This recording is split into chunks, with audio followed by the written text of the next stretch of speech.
All right, time to give out a grade for this draft by the Minnesota Vikings. But first, let's take a look at the overall context of the situation they were in. Going into last Thursday night, did not have a second round pick because of the TJ Hawkinson trade.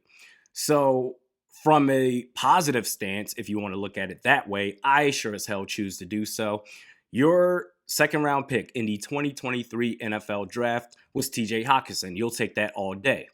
But the Vikings had two choices, either stand pat at 23 or trade down to get a second round pick. We know what happened. They stood firm. But I tell you what, man, if Green Bay went receiver in the first round, it seemed like a no-brainer for them to go with Jackson Smith and Jigba. You saw the run of receivers before the Vikings were on the clock. Had the Packers gone receiver at pick 13, I don't think Addison is there at 23. Kalijah Kancey, he went at 19. In that scenario, I think Minnesota trades down. But Addison was there, and that's a fantastic pick. I think at 23, he was the best player available. I think we're looking at a dynamic receiving duo, the likes of Jamar Chase and T. Higgins / A.J. Brown and Devontae Smith. That first round could not have gone more perfect for the Vikings. And I want to thank, in part, the Green Bay Packers. Because just like how Zay Flowers went before the Vikings at pick 22 to the Ravens, if the Packers were to go JSN, Zay Flowers, he goes higher. Addison, I think he goes to Baltimore. The Ravens, they were going receiver no matter what, just to please Lamar Jackson. See, not only did we get you Odell Beckham Jr., we got you another weapon. You're happy, right? Right? Now, Mekhi Blackmon, I'm fine with taking a cornerback as long as it wasn't your first round pick. Your two rookies last year, Booth and Evans, they had a hard time staying on the field, durability issues. And I will concede that adding another cornerback to that rotation, it gives you some wiggle room, an insurance policy, if you will. Blackmon, man or zone, he can do whatever it is that Brian Flores needs from him in coverage, that is, because you certainly don't want to ask a 5'11", 178-pound corner to play in the box against the run. Now, Jay Ward in the fourth round, I'm very excited about him. To me, he can be the next Jaron Kearse on this team. Just plug and play him wherever from the second level on back. He's going to be fun to watch. Jacalyn Roy, I'm super jacked up for because he presents a slither of hope, and I know he's a fifth-round pick, but damn it, let me have this. He presents a slither of hope that maybe the interior defensive line won't be a total disaster. Partial, maybe, but not total. He's young, he's a rookie, he's hungry with virtually no competition. Jaren Hall at pick 164, amazing.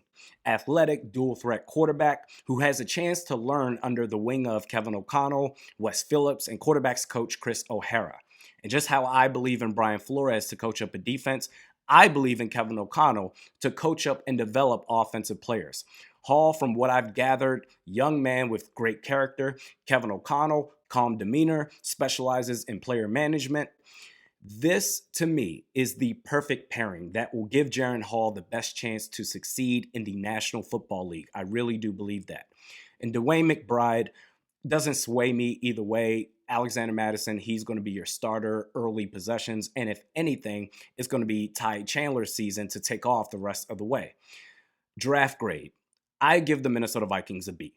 Trading down from 87, missing out on Siaka Ika, or who knows, they probably didn't have him up high on their board anyway.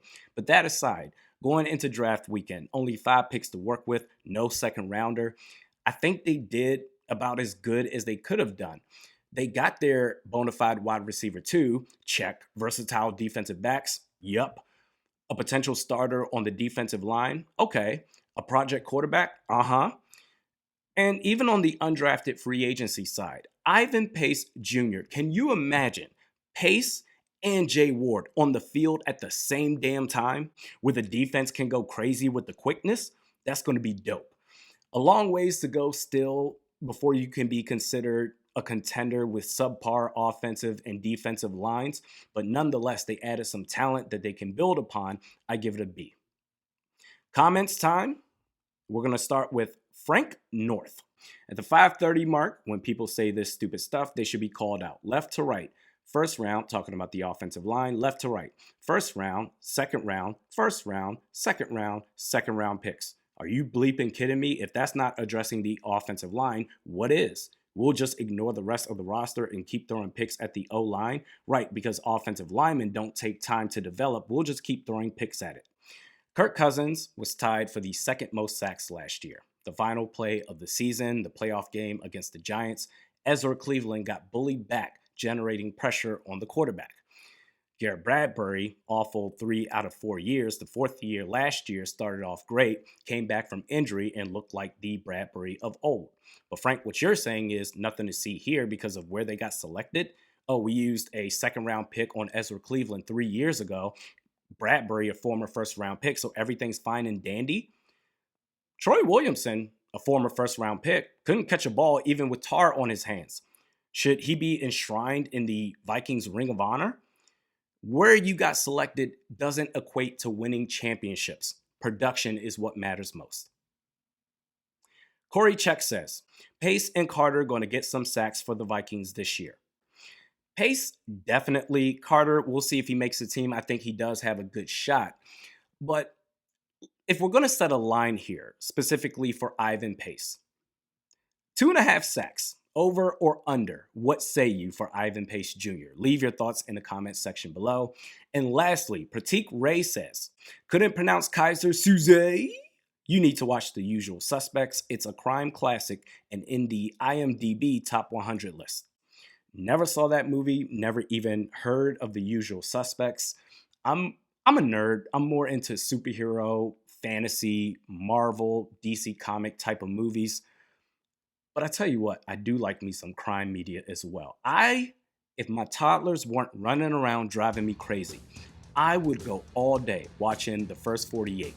I feel like just watching that show, I feel like I would be a dope-ass detective. So here's what I'm going to do, because I saw a couple of you guys comment The Usual Suspects. I will watch that film. I'm going to try to do it this weekend, but I'm not going to make any promises, but I will watch it, and I will come back to you with a full report.